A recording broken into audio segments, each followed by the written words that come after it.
قربانی کا مسئلہ ہے اس کے بارے میں ایک زمانے میں تو بہت منکرین حدیث کی طرف سے اس کے خلاف بڑی جو ہے ایک مہم چلی تھی کہ ختم کیا جائے اس کو، یہ خام خواہ جو ہے خرچ ہوتا ہے بہت بڑا اور ضائع ہوتا ہے گوشت، اتنے بڑے پیمانے پر گوشت ہوتا ہے کھایا نہیں جاتا۔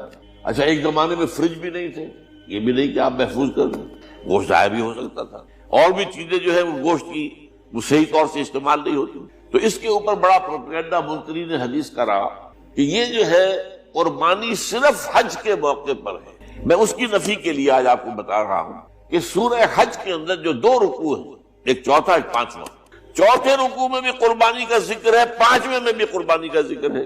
یہ ایک دم جو ہے ایک جگہ پر جو دو طرح کی قربانیوں کا ذکر ہو رہا ہے، یہ کیوں ہو رہا ہے؟ چوتھے رکوع میں وہ مناسک حج کے ساتھ وہاں جو فرمایا گیا لِيَشْهَدُوا مَنَافِعَ لَهُمْ وَيَذْكُرُوا اسْمَ اللَّهِ عَلَى مَا رَزَقَهُم مِّن بَهِيمَةِ الْأَنْعَامِ فِي أَيَّامٍ مَّعْلُومَاتٍ عَلَى مَا رَزَقَهُم مِّن بَهِيمَةِ الْأَنْعَامِ فَكُلُوا مِنْهَا وَأَطْعِمُوا الْبَائِسَ الْفَقِيرَ۔ وہاں پہ قربانیاں دو، پھر اللہ کا نام لو ان جانوروں پر جو اللہ نے تمہیں عطا کیے ہیں، اور جو معین دنوں کے اندر دو، فی ایام معلومات، اور پھر اس میں سے خود بھی کھا، اور جو ہے جو جیسے صدقہ کا گوشت ہوتا ہے وہ نہیں ہے، وہ قربانی کا گوشت ہے، اس میں سے آپ خود بھی کھائیں اور غرباء کو کھلائیں، غریبوں کو دیں، مساکین کو دیں۔ تو یہ پورا حکم آ چکا تھا چوتھے رکوع کے اندر۔ پانچواں رکوع پورا کا پورا جو ہے وہ عید الاضحیٰ پر ہے میرے رسول۔ یہی حکمت صوم کے بارے میں ہے کہ وہاں جب ایک حکم تکرار کر کے آیا کہ پہلے فرما دیا گیا فَمَنْ كَانَ مِنْكُمْ مَرِيضًا أَوْ عَلَىٰ سَفَرٍ فَعِدَّةٌ مِّنْ أَيَّامٍ أُخَرَ، اگر بیمار ہو کوئی اور یہ یا کہ سفر پر ہو تو تعداد دوسرے دنوں میں پوری کرے۔ پھر کیا وجہ دوبارہ آ رہا ہے؟ شہر رمضان الذی انزل فیہ القرآن ھدی للناس وبینات من الھدی والفرقان فمن شہد منکم الشہر فلیصمہ ومن کان مریضا او علی سفر فعدۃ من ایام اخر۔ کیوں؟ یہ تو ادبی اعتبار سے یہ کلام کا عیب شمار ہوتا، تکرار بلا کسی سبب کے، نہیں سبب کے بغیر نہیں۔ وہاں کیا تھا؟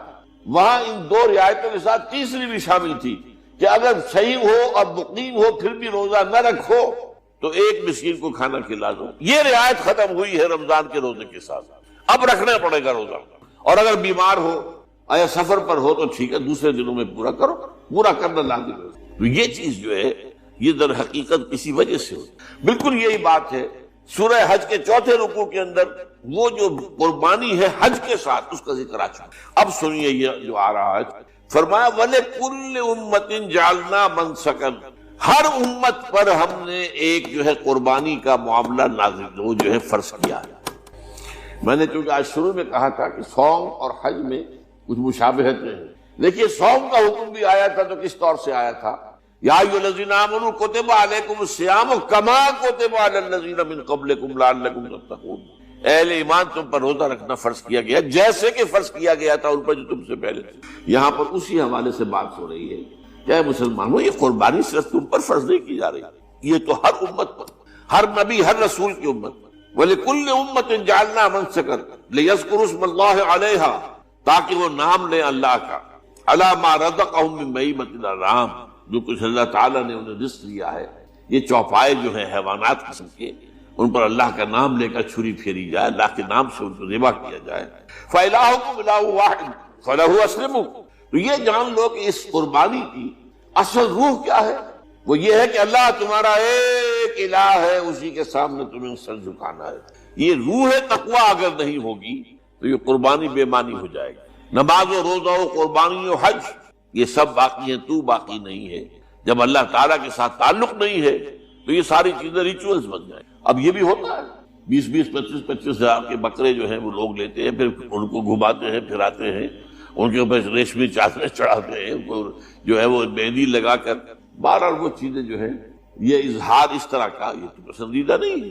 تو یہ تو لوگوں کو دکھانے کی بات ہے اور اپنے پیسے کی جو ہے اپنی دولت کے اظہار کا ایک ذریعہ ہے، لیکن یہ کہ بہرحال قربانی انسان کرے اور یہ کہ اس کے اندر روح جو ہے تقویٰ کی وہ موجود ہوگی۔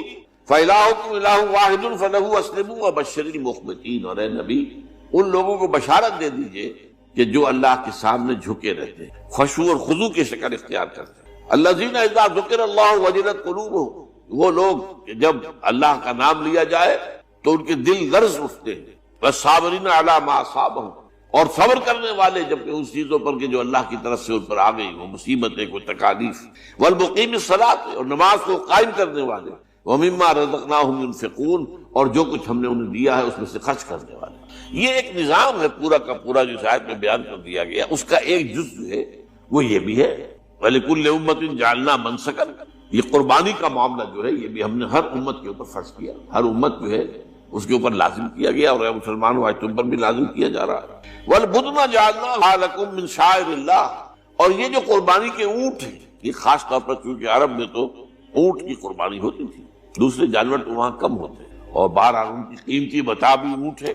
وَالْبُدْنَ جَعَلْنَاهَا لَكُم مِّن شَعَائِرِ اللَّهِ، یہ اللہ تعالیٰ کے شاعر میں سے یہ اونٹ جو ہے یہ قربانی کا اونٹ ہے، یہ مکے لے جایا جا رہا ہے، یا یہ بکرے اور یہ مینڈے جو ہیں یہ قربانی کے ہیں، یہ وہاں جا رہے ہیں، تو یہ بھی گویا کہ ایک طرح سے اللہ کی نشانیاں بن جاتی ہیں۔ ان کے حوالے سے اللہ تعالیٰ کا ایک تصور اور اللہ تعالیٰ کے ساتھ ایک ذہنی رشتہ قائم ہوتا ہے۔ لیکن فیہا خیر، تمہارے لیے اس میں خیر ہے، بھلائی ہے۔ چنانچہ جب وہ جاتے تھے حج کے لیے تو جو بھی ان کے ساتھ دودھ دینے والا جانور ہے، قربانی کی نیت ہے لیکن دودھ جو ہے اس کا استعمال کر سکتے ہیں درمیان، اور بھی کوئی اگر ان کی کوئی چیزوں سے فائدہ اٹھانا ہو، لکم فیہا خیر فاذکروا اسم اللہ علیہا، تو اب ان کا اللہ کا نام لو اس کے اوپر، صواف صفے باندھ کر وہ اونٹ کھڑے ہوتے ہیں اور ان کو نحر کیا جاتا ہے۔ آپ کو معلوم ہے ذبح نہیں ہوتا اونٹ، اتنا بڑا جانور ہے، گردن کتنی موٹی ہے، اس کا ذبح کرنا بڑا مشکل ہے، نحر کہتے ہیں۔ کھڑا ہے اونٹ اور ایک برچھا، چھوٹا سا برچھا ہے جو اس کے یہاں گردن کے یہ جہاں آ کر دونوں ہنسلیاں ملتی ہیں وہاں پر مارا جاتا ہے، اور یہاں سے جو بہت بڑی وین ہے وہ در حقیقت ایورٹا، وہ جو ہے ختم ہوتا ہے، تو وہاں سے خون کا پھر فوارہ آتا ہے۔ بسم اللہ الرحمن الرحیم۔ الرحمن علم القرآن خلق الانسان علمہ البیان۔ رحمان، اور یہ اللہ کا وہ نام ہے جو رحمت کے مادے سے، لیکن خاص شان اس کی یہ ہے کہ جس میں ایک طوفانی کیفیت ہے اللہ کی رحمت، ٹھاٹھے مارتے ہوئے سمندر کی طرح۔ غضبان ہم پڑھ چکے ہیں 2 دفعہ، نہایت غضبناک، حضرت موسیٰ کے لیے لفظ آیا غضبان آصفا، تو عرب کہے گا اگر بھوک سے مر رہا ہے انا جوعان، پیاس سے مر رہا ہے انا عطشان، تو رحمان کے وزن پر بہت مبالغہ ہوتا ہے، اور اس میں ایک شان ہوتی ہے جیسے کہ طوفانی شان، طوفان وہ بھی اسی میں ہے۔ الرحمن وہ ہستی کہ جس کی رحمت ٹھاٹھے مارتے سمندر کے معنی۔ علم القرآن، اس نے قرآن سکھا، یعنی یہ کہ قرآن مجید کی عظمت کا تصور کرو، یہ اللہ کی رحمانیت کا مظہر عتم ہے، اس کی رحمت کی سب سے بڑی شان، اس کا مظہر عتم جو ہے وہ قرآن۔ دوسری بات یہ، اللہ کے ناموں میں چوٹی کا نام رحمان ہے، بہت پسندیدہ، رحمت کی تو ضرورت ہر شخص کو ہے۔ حضور نے فرمایا میں بھی مستغنی نہیں، آپ نے ایک موقع پہ فرمایا کہ کوئی جنت میں صرف اپنے اعمال کی بنیاد پر نہیں جائے گا جب تک کہ رحمت خداوندی دستگیری نہ کرے، اور حضرت عائشہ سے ہے یہ روایت۔ حضرت عائشہ نے پوچھ لیا، ظاہر بات ہے میاں بیوی کے درمیان ایک بے تکلفی بھی ہوتی ہے کہ کیا حضور آپ بھی؟ آپ نے فرمایا ہاں میں بھی، الا ان یتغمدنی ربی برحمتہ، میں بھی جنت میں نہیں جا سکوں گا مگر اس صورت میں کہ میرا رب مجھے اپنی رحمت سے ڈھانپ۔ تو رحمان چوٹی کا نام ہے اللہ کے ناموں میں سے، اور جو علم اللہ نے دیا ہے انسان کو اس میں چوٹی کا علم قرآن ہے۔ ایک علم وہ ہے ریویلڈ نالج جس کی چوٹی یہ ہے، ایک علم ہے ایکوائرڈ نالج، رفتہ رفتہ انسان جا رہا ہے، لیکن سب سے اونچا علم، سب سے بڑا علم خلق الانسان، اسی نے انسان کو بنایا، اور اس کی کریشن کا کلائمیکس انسان ہے، تخلیق کی معراج انسان ہے۔ خلقتہ بیدی، اپنے دونوں ہاتھوں سے بنایا ہے، جس میں عالم امر اور عالم خلق جمع ہو گئے۔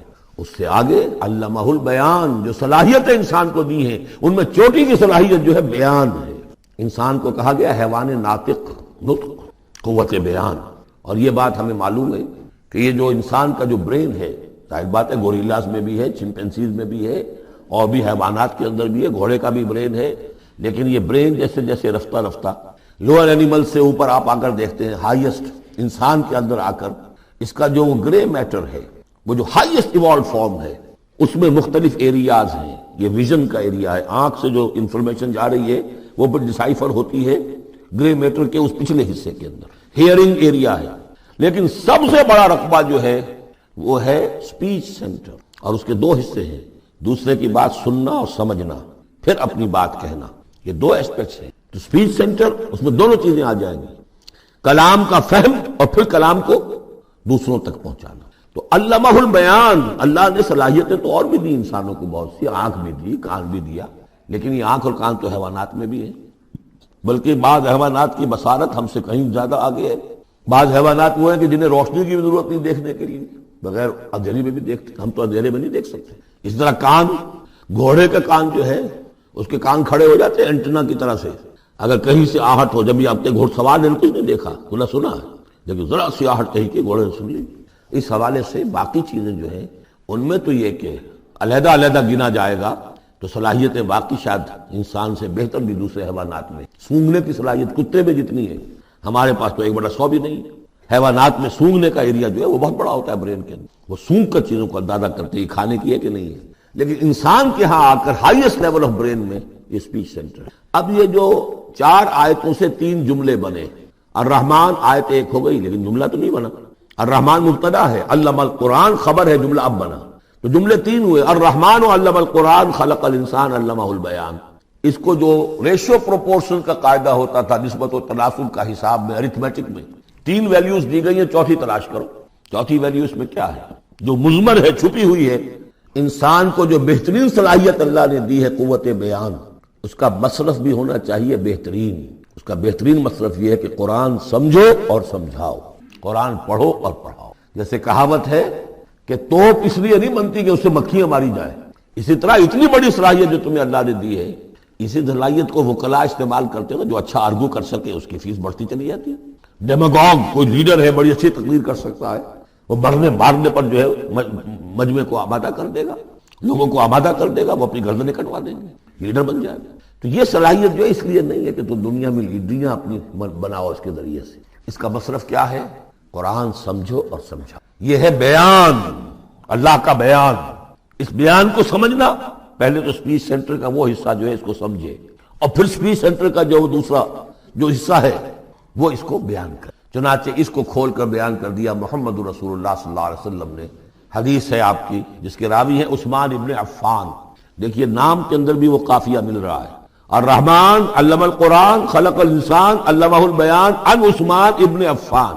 اب عفان کے بیٹے عثمان نے روایت کیا، حضور نے فرمایا خیرکم من تعلم القرآن وعلمہ. اور خیر یہاں پر سپرلیٹو کے سنس میں آ رہا ہے، تم میں بہترین لوگ وہ ہیں جو قرآن سیکھیں اور سکھائیں. اب سورہ قبر کے فوراً بعد یہ وَلَقَدْ يَسَّرْنَا الْقُرْآنَ لِلذِّكْرِ فَهَلْ مِن مُدَّكِرٍ الرحمن علم القرآن خلق الانسان علمہ البیان. الشمس والقمر بحسبان. یہ سورج اور چاند سب ایک حساب کے ساتھ ہیں، ان کی گردش حساب کے ساتھ. اسی حساب سے دن بن رہے ہیں، راتیں بن رہی ہیں، ہفتے اور سال اور مہینے بن رہے ہیں. والنجم والشجر یسجدان. نجم جو ہے تو ستارے، سورج اور چاند کے مناسبت سے تو اس کے لیے ستارے کی مفہوم ہے، لیکن نجم جو عربی زبان میں جھاڑیوں کو بھی کہتے ہیں جو زمین میں ہوتی ہیں، کیونکہ یہ ستارے بھی زمین میں اتنے نظر آتے ہیں جیسے کہ جھاڑیاں ہوں. والنجم والشجر یسجدان، شجر کے حوالے سے ترجمہ کرتے ہیں تو وہ جھاڑیاں، یہ بھی سجدہ کرتے ہیں، اللہ کے سامنے سربسجود ہوتے ہیں، ان کے سائے، جیسا کہ کئی دفعہ آ چکا ہے. والسماء رفعها ووضع الميزان. اور آسمان کو اس نے بلند کیا اور اس میں رکھے ترازو. یہاں اس سے مراد وہ ترازو نہیں ہے جو کہ تولتی ہے دنیا کے اندر، اس میں بیلنس ہے، کاسمک بیلنس. آسمان اور زمین کے اندر، آسمان میں جتنے اجرام سماویہ ہیں، ان کو جو چیز تھامے ہوئے ہے، قائم رکھے ہوئے ہے، وہ ایک بیلنس ہے. جو کشش ثقل ہے، ان کی مختلف، یہ سب ایک دوسرے کو کھینچ رہے ہیں، اور ادھر ادھر سے دونوں طرف سے جو کھینچ ہے وہ ہر کرے کو اپنی جگہ پر رکھے. یہ بیلنس جب ذرا سا گڑبڑ ہوگا اور یہ کرے آپس میں ٹکرا جائیں گے.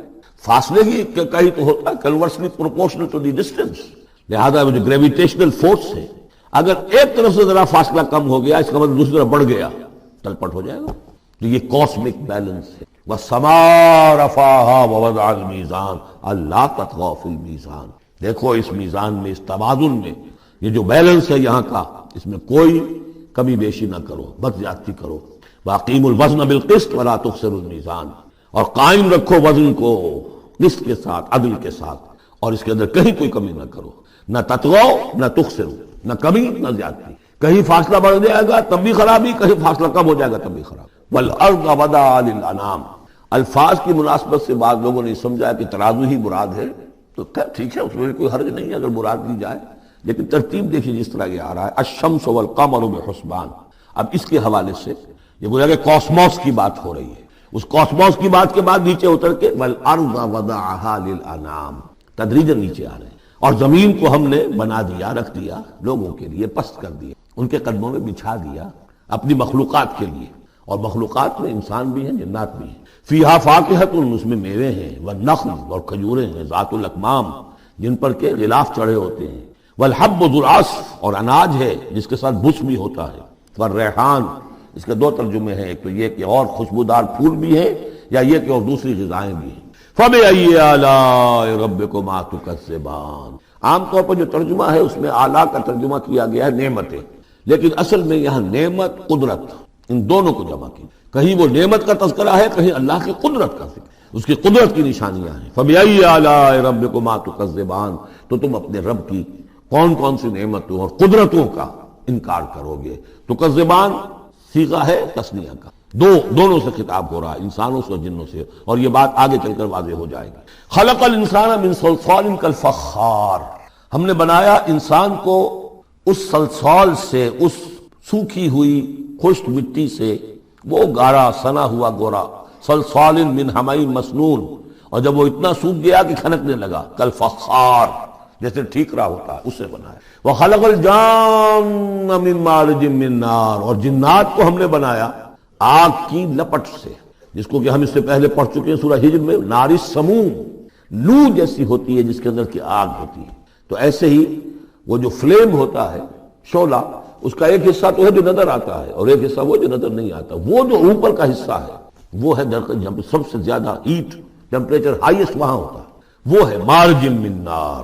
فَبِأَيِّ آلَاءِ رَبِّكُمَا تُكَذِّبَانِ، رب المشرقین و رب المغربین، وہ رب ہے مشرقوں کا بھی، دونوں مشرقوں کا اور دونوں مغربوں کا۔ یہ تسنیہ کی جو مناسبت سے یہاں پر مشرقین و مغربین کہا، کہیں مشارق والمغارب ہے، رب المشارق والمغارب، کہیں مشرق و مغرب ہے، اور یہ سب ٹھیک ہے، مشرق و مغرب واحد کی حیثیت سے بھی درست ہے، اور مشرقین اور مغربین، اس وقت کا جو مشرق ہے جہاں سورج نکل رہا ہے، اس کے مقابلے میں مغرب ہے جہاں وہ ڈوبے گا، لیکن وہی مغرب وہ مشرق ہے دوسرے، ہمارا جو پیچھے جو حصہ ہے گلوب کا، اس کا مشرق ہے، اور جو ہمارا مشرق ہے وہ اس کا مغرب ہے، تو دو مشرق دو مغرب۔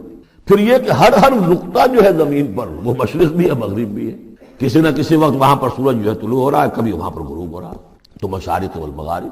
لیکن یہاں پر تسنیہ کی مناسبت سے رب المشرقین و رب المغربین، دونوں مشرقوں کا رب مالک اور دونوں مغربوں کا۔ فَبِأَيِّ آلَاءِ رَبِّكُمَا تُكَذِّبَانِ مَرَجَ الْبَحْرَيْنِ يَلْتَقِيَانِ، اس نے چلا لیے دو دریا جو آپس میں ملے ہوئے بھی ہیں، بینہما برزخ لا یبغیان، لیکن ان کے مابین ایک ایسا پردہ حائل ہے کہ وہ ایک دوسرے میں گھستے نہیں ہیں، داخل نہیں ہوتے، اپنی حد کے اندر رہتے ہیں۔ یہ ہیں گرم روئیں چلتی ہیں ٹھنڈے پانی کے سمندر میں، یا جیسے کہ کابل پر نظر آتا ہے دو دریا چل رہے ہیں، دریائے سندھ کا پانی علیحدہ نظر آ رہا ہے اور دریائے کابل کا علیحدہ نظر آ رہا ہے، اور یہ اٹک پر نظر آتا ہے، اور کافی دور تک پھر یہ علیحدہ علیحدہ چلتے نظر آتا ہے۔ فَبِأَيِّ آلَاءِ رَبِّكُمَا تُكَذِّبَانِ يَخْرُجُ مِنْهُمَا اللُّؤْلُؤُ وَالْمَرْجَانُ، اور ان دونوں سے نکلتے ہیں موتی بھی اور مونگے بھی۔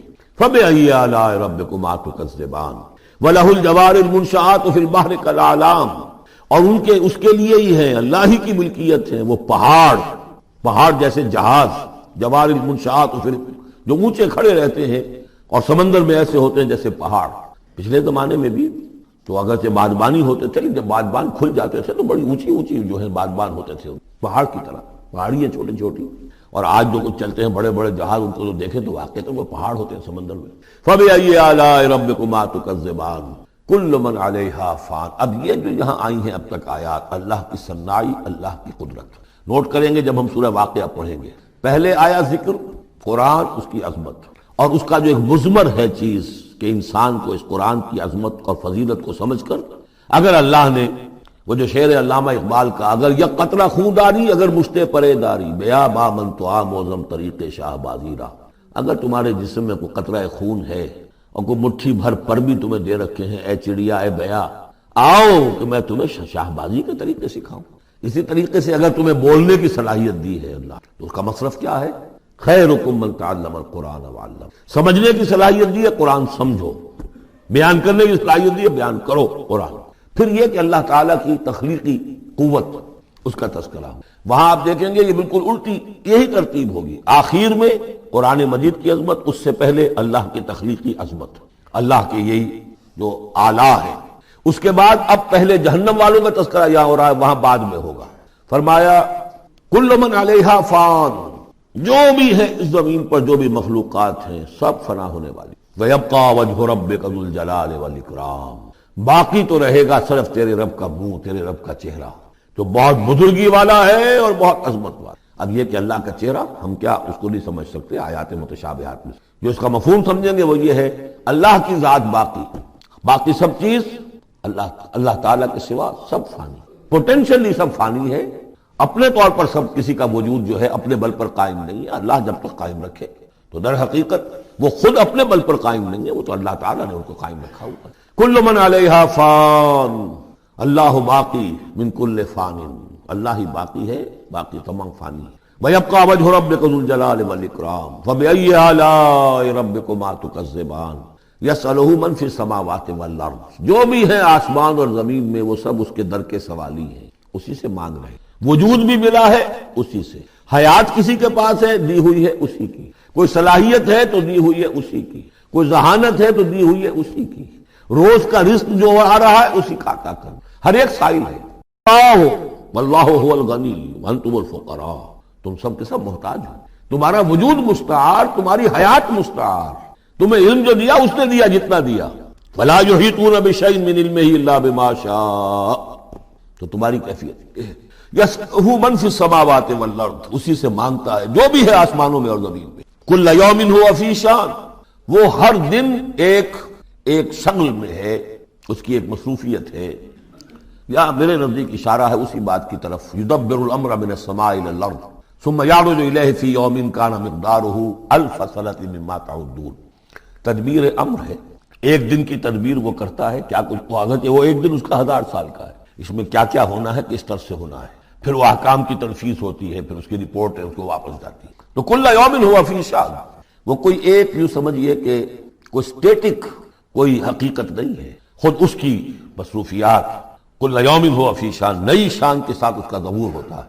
کل یوم ہوا فی شان فبأی آلاء ربکما تکذبان سنفرغ لکم ایھا الثقلان۔ اب یہاں پر کھل کر بات کی کہ یہ تکذبان کیوں کہا جا رہا ہے، ہم جلد ہی فارغ ہو جائیں گے تمہارے لیے، اے دو بھاری قافلوں، اے انسانوں کا قافلہ اور اے جنات کے قافلے۔ ابھی جو ہے اس کائنات کو ہم نے چلایا ہوا ہے، ابھی مہلتیں ہم نے دے رکھی ہیں، وقت مقرر کیا ہوا ہے، اجل مسمى ہے اس کائنات کی بھی اور ہر قوم کی بھی۔ لکل امت اجل، ہر امت کے لیے بھی ایک اجل ہے، ہر ایک فرد کی اجل ہے، وہ سب ہے، لیکن عنقریب ہم فبأی آلاء ربکما تکذبان، تو اے جنات اور اے انسانوں کی جماعت، تو تم اپنے رب کی کن کن نعمتوں کا اور کن کن صنائیوں کا، کن کن قدرتوں کا انکار کرو گے۔ یا معشر الجن والانس ان استطعتم ان تنفذوا من اقطار السماوات والارض فانفذوا لا تنفذون الا بسلطان فبأي آلاء ربكما تكذبان يرسل عليكما شواظ من نار ونحاس فلا تنتصران فبأي آلاء ربكما تكذبان صدق اللہ العظیم۔ چونکہ اس سے پہلے آیت آ چکی ہے سنفرغ لکم ایھا الثقلان، دو بھاری قافلے جو ہیں اللہ تعالیٰ کی مخلوقات میں سے، ایک قافلہ انسانیت اور ایک قافلہ جو جنوں پر مشتمل ہے۔ اب یہاں اس آیت میں، آیت نمبر 33 میں براہ راست ان سے خطاب ہے، اے گروہ جن اور اے گروہ انس، یا معاشر الجن والانس ان استطعتم، اگر تمہارے اندر استطاعت ہے، طاقت رکھتے ہو، ان تنفذوا من اقطار السماوات والارض، کہ تم نکل بھاگو آسمانوں اور زمین کے دائروں سے، کناروں سے، تنفذوا تو نکل جاؤ، لا تنفذون الا بسلطان، نہیں نکل سکو گے مگر اللہ تعالیٰ کی سرعت کے ساتھ۔ یہ آیت مبارکہ مشکلات القرآن میں سے ہے، پوری طرح ہم شاید ابھی نہ سمجھ پائیں جب تک کہ اور ہمارا علم جو ہے کائنات کے بارے میں، کاسموس کے بارے میں اور علم بڑھ نہیں جاتا، لیکن یہ کہ عام طور پر یہ سمجھا گیا ہے کہ یہ انسان اور جن جو ہیں ایک حد تک ان کی رسائی ہے اس کائنات کے اندر، اس سے آگے نہیں، جیسے کہ آ چکا ہے، میں پہلے بھی بیان کیا ہے کہ جنات کے لیے غالباً یہ ہمارا جو سولر سسٹم ہے یہ پورا جو ہے یہ ان کی جولان گاہ ہے، اس میں یہ جائیں جدھر جائیں چلے جائیں، اس سے آگے نہیں۔ انسانوں کا معاملہ یہ ہے کہ وہ اس کے اندر بھی جو بھی فاصلہ طے کرتے ہیں، وہ ظاہر بات ہے کہ وہ اس کے لیے مشینیں ایجاد کر کے جہاں تک جا رہے ہیں، لیکن اس پورے سولر سسٹم تک بھی ان کی رسائی ممکن نہیں ہوگی۔ لیکن یہ کہ ایک گمان میرا ہے جو میں آپ کے سامنے پیش کر رہا ہوں کہ قرآن مجید جب آسمانوں اور زمین کی بات کرتا ہے تو وہ مراد ہوتی ہے کل کائنات، کل یونیورس، اور کل یونیورس کے کناروں سے نکل بھاگنا اس کے کیا معنی ہے؟ اس کے معنی یہ ہے معدوم ہو جائے، یعنی یہ کہ جہنم میں پڑنے والے چاہیں گے کہ ہم معدوم ہو جائیں۔ کاش کہ جیسا کہ ہم نے پڑھا تھا سورہ نساء میں فَكَيْفَ إِذَا جِئْنَا مِن كُلِّ أُمَّةٍ بِشَهِيدٍ وَجِئْنَا بِكَ عَلَىٰ هَٰؤُلَاءِ شَهِيدًا۔ اس روز انسان چاہیں گے کہ اس طرح زمین شق ہو جائے، وہ اس میں دھس جائے اور زمین اوپر سے برابر کر دی جائے۔ یہ تو ہوگا یوم الحساب کو، لیکن سوال یہ ہے کہ من اقطار السماوات والارض، تمام آسمانوں اور زمین کے کناروں سے نکل بھاگنا، معدوم ہونا، یہ بھی بس میں نہیں ہے۔ اللہ کے اذن سے ہی ہم بنے ہیں، ہمیں وجود عطا ہوا ہے، اور اللہ ہی کا اختیار ہے جو ہمیں معدوم کر سکتا ہے۔ اب لاکھ چاہیں کہ معدوم ہو جائیں، معدوم نہیں ہو سکتے، یہ بھی ہمارے اختیار سے باہر ہے۔ اذن رب ہی ہو تو ہم معدوم ہوں بغیر اذن رب۔ یہاں پر ویسے جو اللہ بسلطان، اللہ کا حکم، اللہ کی مرضی، اللہ کی سند، اس طرح کی کوئی بات ہے، اگرچہ عام طور پر بات وہ سمجھی گئی ہے جو پہلے میں نے بتایا، میرا گمان یہ ہے واللہ عالم۔ بہرحال مشکلات القرآن میں سے ہے۔ فَبِأَيِّ آلَاءِ رَبِّكُمَا تُكَذِّبَانِ، تو تم اپنے رب کی کن کن نعمتوں اور کن کن صناعیوں اور کاریگریوں اور کن کی قدرتوں کا انکار کرو گے۔ یُرْسَلُ عَلَيْكُمَا شُوَاظٌ مِّن نَّارٍ، تم پر پھینکے جائیں گے شعلے بھڑکتے ہوئے آگ کے، وَنُحَاسٌ، اور دھواں ملا ہوا، وہ آگ جس میں کہ دھواں ملا ہوا ہو، فَلَا تَنتَصِرَانِ، پھر تم بدلہ نہیں لے سکو گے۔ فَبِأَيِّ آلَاءِ رَبِّكُمَا تُكَذِّبَانِ، فَإِذَا انشَقَّتِ السَّمَاءُ، جب آسمان پھٹ جائے گا، فَكَانَتْ وَرْدَةً كَالدِّهَانِ، تو ایسے ہو جائے گا گلابی رنگ کا جیسے کہ تیل کی تلچھٹ ہوتی ہے، جب تیل کو صاف کیا جاتا ہے تو اس کے نیچے جو تلچھٹ رہ جاتی ہے گلابی رنگ کی۔ فَبِأَيِّ آلَاءِ رَبِّكُمَا تُكَذِّبَانِ فَيَوْمَئِذٍ لَا يُسْأَلُ عَنْ ذَنبِهِ إِنسٌ وَلَا جَانٌ، تو اس روز کوئی پوچھنے کی ضرورت نہیں ہوگی ان کے گناہوں کے بارے میں، نہ انسانوں سے نہ جنوں سے۔ اللہ تعالیٰ پوچھے گا، حساب کتاب بھی ہوگا، لیکن یہ کہ اپنی جگہ پر ہر ایک کے چہرے پر لکھا ہوگا اس کا انجام۔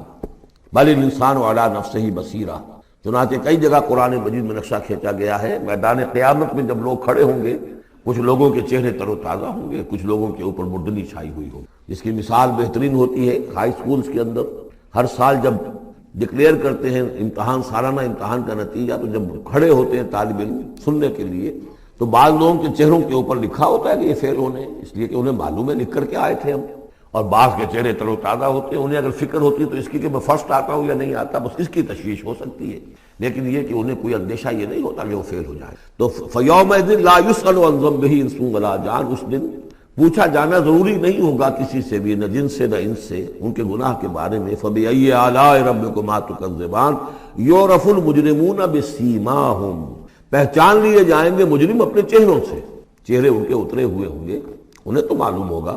يُعْرَفُ الْمُجْرِمُونَ بِسِیمَاهُمْ فَيُؤْخَذُ بِالنَّوَاصِي وَالْأَقْدَامِ، پھر ان کو پکڑا جائے گا ان کی پیشانی کے بالوں سے اور پاؤں سے، یعنی ہر ایک کو کوئی فرشتہ جو ہے وہ ادھر سے اس کی پیشانی کے بال پکڑے گا اور ادھر سے اس کی ٹانگیں پکڑ کر ٹاس کرے گا اسے۔ فَبِأَيِّ آلَاءِ رَبِّكُمَا تُكَذِّبَانِ هَٰذِهِ جَهَنَّمُ الَّتِي يُكَذِّبُ بِهَا الْمُجْرِمُونَ، جب پھینکا جائے گا اسے جہنم، یہ ہے وہ جہنم کہ جس کو جھٹلاتے رہے تھے وہ لوگ کہ جو جھٹلانے والے تھے۔ هَٰذِهِ جَهَنَّمُ الَّتِي يُكَذِّبُ بِهَا الْمُجْرِمُونَ، جسے مجرم گناہ گار جھٹلاتے رہے۔ يَطُوفُونَ بَيْنَهَا وَبَيْنَ حَمِيمٍ آن، اب وہ چکر لگاتے رہیں گے، اس آگ سے نکلیں گے، پانی پینا چاہیں گے تو وہ پانی کھولتا ہوگا، حمیم آن، کھولتے پانی کے اور اس آگ کے درمیان۔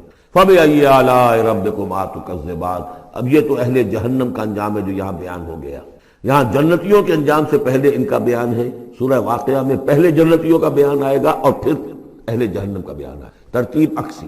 وَلِمَنْ خَافَ مَقَامَ رَبِّهِ جَنَّتَانِ، اور جو بھی اپنے رب کے حضور میں کھڑے ہونے سے ڈرتا رہا، لرزا و ترسا رہا، اس کے لیے دو جنتیں ہیں۔ یہ دو جنتیں کیوں کہی گئی؟ اس کے لیے جو توجیہ میری سمجھ میں آئی ہے اس میں مجھے خاصا اطمینان ہے، انشراح ہے، کہ جنتیں جو جنوں کے لیے ہوں گی وہ علیحدہ جنت ہے، انسانوں کے لیے علیحدہ۔ ظاہر بات ہے دونوں کے احساسات جدا ہیں، دونوں کے ذوق جدا ہیں، دونوں کے مذاق جدا ہیں، لہذا ایک جنت ہے کہ جو انسانوں کے لیے ہے اور ایک جنت ہے کہ جو جنات کے لیے۔ ایک ہی طرح کی چیزیں ان دونوں کے لیے پلیزنٹ اور ان دونوں کے لیے جو ہو سکتی ہیں مسرت اور سرور آمیز، وہ ایک طرح کی نہیں ہو سکتی، ان کے تقاضے مختلف ہوں۔ تو لمن خاف، جو ڈرنے والے ہیں ان کے لیے جنتیں فراہم کر دی اللہ نے، وہی تسلیہ کا صیغہ ہے، چونکہ یہاں جنوں اور انسانوں سے خطاب ہو رہا ہے مسلسل۔ یہ جو جنتان ہوں گی یہ ابتدائی جنتیں جن کا ذکر یہاں ہو رہا ہے، اس کے بعد دو اور جنتیں ہوں گی۔ تو جنتیوں کے دو درجے ہیں، ان میں جنات بھی ہوں گے انسان بھی ہوں گے، تو چار ہو گئے۔ کمتر درجے کے جنتی انسان اور جن دو، اور برتر درجے کے جنتی انسان اور جن دو، تو دو اور دو چار۔ تو یہاں پر اس سورہ مبارکہ میں جنتوں کا ذکر ہے۔ پہلے یہ کمتر درجے کے جنتیوں کا ذکر ہو رہا ہے۔ وَلِمَنْ خَافَ مَقَامَ رَبِّهِ جَنَّتَانِ فَبِأَيِّ آلَاءِ رَبِّكُمَا تُكَذِّبَانِ ذَوَاتَا أَفْنَانٍ، اس کی بہت سی شاخیں ہوں گی اس جنت کی۔ فَبِأَيِّ آلَاءِ رَبِّكُمَا تُكَذِّبَانِ فِيهِمَا عَيْنَانِ تَجْرِيَانِ، ان دونوں میں چشمے ہیں۔ اب عینان، ایک ایک جنت میں ایک ایک چشمہ ہے جو بہہ رہا ہے۔ فَبِأَيِّ آلَاءِ رَبِّكُمَا تُكَذِّبَانِ، اپنے رب کی کون کون سی نعمتوں کو جھٹلاؤ گے۔ فِيهِمَا مِن كُلِّ فَاكِهَةٍ زَوْجَانِ، اور ان دونوں میں ہر طرح کے جو میوے ہیں ان کی دو دو قسمیں ہیں، جوڑے۔ فَبِأَيِّ آلَاءِ رَبِّكُمَا تُكَذِّبَانِ مُتَّكِئِينَ عَلَىٰ فُرُشٍ بَطَائِنُهَا مِن اسْتَبْرَقٍ وَجَنَى الْجَنَّتَيْنِ دَانٍ، اور وہ وہاں تکیہ لگائے ہوں گے، سہارا لگائے ہوں گے ایسے فرشوں پر کہ جن کے استر بنے ہوئے ہوں گے گاڑھے ریشم کے، استر ہوں گے گاڑھے ریشم کے، تو جو ان کا اصل جو اوپر کا حصہ ہوگا وہ کس شے کا ہوگا، گویا کہ وہ تمہارے تصور سے باہر ہے۔ وَجَنَى الْجَنَّتَيْنِ دَانٍ، اور دونوں جو باغ ہیں دونوں جنتوں کے، ان کے جو پھل ہیں میوے وہ جھک رہے ہوں گے نیچے کو، تاکہ آرام سے جنتی جو ہے جو چاہے حاصل کر لے۔ فَبِأَيِّ آلَاءِ رَبِّكُمَا تُكَذِّبَانِ فِيهِنَّ قَاصِرَاتُ الطَّرْفِ، ان جنتوں میں ہوں گی وہ عورتیں کہ جن کے نگاہیں نیچے جھکی ہوئی ہوں گی۔ عورت کے اندر شرم اور حیا جو ہے اس کا خاص زیور ہے، یہ خود اس کے حسن کا ایک حصہ ہے۔ تو نگاہوں کا نیچا ہونا یہ اصل میں حیا اور شرم کی علامت، نیچے نگاہ والی۔ لم یطمثن انس قبلہم ولا جان، ان کو چھوا نہیں ہوگا اس سے پہلے نہ کسی انسان نے نہ جن نے، ان سے پہلے۔ یعنی ظاہر بات ہے کہ جو جنوں کی جنت ہے اس میں ان کی مناسبت سے ان کے لیے بیویاں ہوں گی، اور جو مردوں کی انسانوں کی جنت ہے ان کے لیے ان کی مناسبت سے ہوں گی۔ اور وہ جو ہوں گی جو جنت جو جنات کی ہے ان میں جو بھی ان کے لیے ہوں گی ان کی بیویاں، انہیں بھی کسی جن نے پہلے چھوا نہیں ہوگا۔ اور اسی طرح انسانوں کے لیے جو جنت ہوگی اس میں جو ان کو بیویاں دی جائیں گی ان کو کسی انسان نے پہلے نہیں چھوا ہوگا۔ فَبِأَيِّ آلَاءِ رَبِّكُمَا تُكَذِّبَانِ كَأَنَّهُنَّ الْيَاقُوتُ وَالْمَرْجَانُ، وہ جو ہوں گی بیویاں دی جائیں گی ان جنتوں میں وہ ایسے ہوں گی جیسے لال اور مونگے۔ فَبِأَيِّ آلَاءِ رَبِّكُمَا تُكَذِّبَانِ هَلْ جَزَاءُ الْإِحْسَانِ إِلَّا الْإِحْسَانُ، کیا احسان کا، بھلائی کا، نیکی کا بدلہ احسان اور بھلائی کے سوا بھی کچھ ہو سکتا ہے؟ ان لوگوں نے اللہ کے لیے، اللہ کے دین کے لیے، اللہ کے احکام کی پابندی میں جو کچھ بھی انہوں نے محنتیں کی، کوششیں کی، اب ظاہر بات ہے کہ اللہ تعالیٰ کو اس کا بدلہ انہیں دینا ہے انہی صورت۔ وَمِن دُونِهِمَا جَنَّتَانِ، اور ان سے پرے دو جنتیں اور ہیں۔ اب اس میں مفسرین کے مختلف اقوال ہیں، پہلی جنتیں کن کی ہیں، دوسری جنتیں کن کی ہیں، اس لیے کہ اس کے لیے دو الفاظ جو آئیں گے سورہ واقعہ میں آئیں گے کہ ایک اصحاب الیمین ہے اور ایک مقربون ہے۔ ایک وہ ہے جو آگے اللہ کے بہت ہی مقرب بارگاہ ہو جاتے ہیں، اولئک المقربون، اور ایک وہ ہے کہ جو داہنے والے ہیں اور ایک ہے شمال والے۔ تو ایک تو ہے بنیادی، یہ گمراہ تھے، یہ جہنمی، یہ نیک تھے، اور یہ جو ہے جنتی ہیں، لیکن ایک ہے بہت آگے والے، فالسابقون سابقون اولئک المقربون، وہ لوگ جو آگے نکل جانے والے ہیں، وہ جو بلندتر نیکیوں والے ہیں، بلندتر مقامات والے ہیں۔ جیسے کہ سورہ توبہ میں ہم نے پڑھا تھا والسابقون الاولون من المہاجرین والانصار والذین اتبعوہم بإحسان، تو دو درجے ہو گئے تھے۔ تو اس طرح یہاں پر جو میرے نزدیک پہلی جنتوں کا تذکرہ جو ہے وہ در حقیقت ہے جو کم تر جنتی ہیں، اصحاب الیمین، اور اب جو تذکرہ ہو رہا ہے وہ ہے جنت ان کی کہ جو مقربین بارگاہ ہیں، سابقین۔ وَمِن دُونِهِمَا جَنَّتَانِ، اور ان دونوں کو پرے اور دو جنتیں ہوں گی۔ فَبِأَيِّ آلَاءِ رَبِّكُمَا تُكَذِّبَانِ، یہ بھی دو ہوں گی، ایک جنات کے لیے اور ایک انسانوں کے لیے۔ مُدْحَامَّتَانِ، بڑے گہرے سبز رنگ کی جنتیں ہوں گی، سبز کاہی جسے ہمارے ہاں کہا جاتا ہے، گہرا سبز، سیاہی ماہر سبز، اتنی گہرا سبز ہو کہ سیاہی مائل ہو جائے۔ یہ میں ابھی عرض کروں گا، اس کی ایک خاص پس منظر ہے۔ فَبِأَيِّ آلَاءِ رَبِّكُمَا تُكَذِّبَانِ فِيهِمَا عَيْنَانِ نَضَّاخَتَانِ، اس میں دو چشمے ہیں ابلتے ہوئے۔ فَبِأَيِّ آلَاءِ رَبِّكُمَا تُكَذِّبَانِ فِيهِمَا فَاكِهَةٌ وَنَخْلٌ وَرُمَّانٌ، اس میں میوے ہیں، کھجوریں ہیں، انار ہیں۔ فَبِأَيِّ آلَاءِ رَبِّكُمَا تُكَذِّبَانِ، یہ یوں سمجھیے کہ ایک تو ہے خالص عربی ذوق اور عرب کا جو ایک خاص ماحول تھا، اور خاص طور پر عرب کا وہ علاقہ جس میں قرآن نازل ہوا ہے، حجاز، پہاڑی علاقہ ہے، اس میں جب آتے تھے چشمے اور جب بہہ جاتی تھی وادیاں تو ابلتی ہوئی پہاڑی چونکہ چشمے جیسے ہوتے ہیں، پہاڑی نالے، تو ان کے اندر جوش و خروش ہوتا ہے۔ اور دوسرے کہ وہاں پر جو باغات ہوتے تھے کھجور کے درخت، اور وہاں پر وہ سبزی جو رنگ ہے ان کا وہ سبزی مائی گہرا، اور اسی کے اندر پھر جو چھاؤں ہے، تو جو ان کا تصور ہے ایک عربی ذوق ہے، ایک عجمی ذوق ہے۔ وہ عجمی ذوق ہے جو پہلے بیان ہوا ہے، عربی ذوق ہے جو اب بیان ہو رہا ہے۔ فیہما فاکہۃ ونخل ورمان، اب یہ چیزیں جو ہیں یہ عرب کے اندر کھجوریں ہیں، انار ہے۔ فبأي آلاء ربكما تكذبان، فیہن خیرات حسان، اس میں ہوں گی بہت ہی اچھی عورتیں نہایت خوبصورت۔ فبأي آلاء ربكما تكذبان، حور مقصورات فی الخیام۔ اب یہاں حور کا لفظ آیا، پہلے میں نہیں آیا ہے۔ پہلے میں یہ تو آیا ہے فیہن قاصرات الطرف لم یطمثن انس قبلہم ولا جان، لیکن لفظ حور یہاں آیا ہے۔ اسی کو نوٹ کریں گے کہ سورہ واقعہ میں بھی ایک کے ساتھ حور کا لفظ آئے گا، دوسرے کے ساتھ نہیں۔